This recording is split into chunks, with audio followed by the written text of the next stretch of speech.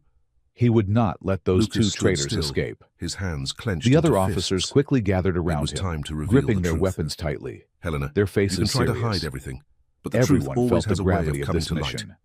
This He took a wasn't deep just breath, about catching his eyes criminals. glowing with determination. It was about reclaiming I their am dignity Lucas Hamilton, and son fighting of for the Jonathan leader they Hamilton. respected.